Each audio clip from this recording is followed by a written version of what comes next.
પેન્શનપુરાના રહીશોને નિઝામપુરા વિસ્તારમાં આવેલી પ્રાથમિક શાળામાં તંત્ર દ્વારા આશરો આપવામાં આવ્યો। પૂરગ્રસ્ત વિસ્તારમાં આવેલા પેન્શનપુરાના રહીશોને નિઝામપુરા વિસ્તારમાં આવેલી પ્રાથમિક શાળામાં તંત્ર દ્વારા આશરો આપવામાં આવ્યો છે।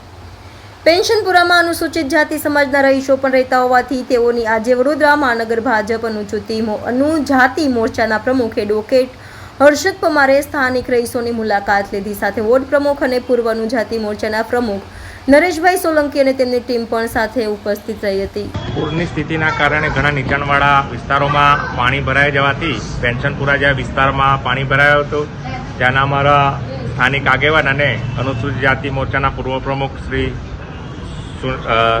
નરેશભાઈ સોલંકી અને હાલ પોતે વોર્ડ 1ના પ્રમુખ છે।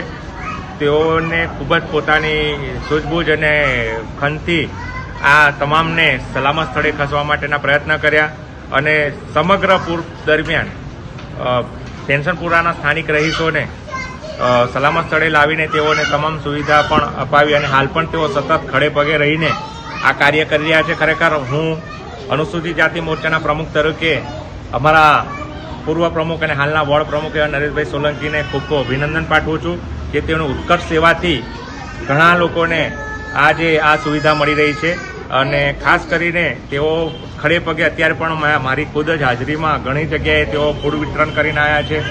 પાણી હોવા કમર સુધી પાણી હોવા છતાં પણ નરેશભાઈ સોલંકી અને તેમની ટીમે ખૂબ જ ખંતથી કામ કર્યું છે। હું મીડિયાના માધ્યમથી જણાવવા માંગીશ કે વોર્ડ નંબર 1માં આવતો પેન્શનપુરા વિસ્તાર ને આખા અલગ અલગ વિસ્તારો આજે તો આખા શહેરમાં પાણીનું થોડુંક લેવલ ઘટ્યું પણ છે, રોડ રસ્તા ખાલી થયા છે, પણ જે પ્રકારે પાણીનું એકદમ કુદરતી આફત આવી તો એ પ્રમાણે પાર્ટી પૂરી ભારતીય જનતા પાર્ટી એના કાર્યકર્તાઓ આગેવાનો સૌ શહેરના અધ્યક્ષ હોય, ધારાસભ્ય હોય, મેયર હોય કે બધા જ કોર્પોરેટરો અને અમારા મોરચાના પ્રમુખ હર્ષદભાઈ એમને પણ આખું શહેર લાગતું હોય છે એટલે એમને સ્વાભાવિક છે કે વિસ્તારમાં આવવું જોઈએ એટલે એ પણ આજે આવ્યા હતા અને મારી સાથે મારા વોર્ડમાં ફર્યા।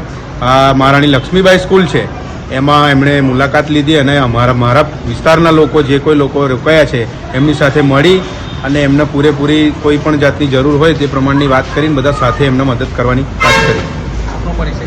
વોર્ડ નંબર 1 પ્રમુખ નરેશ સોલંકી।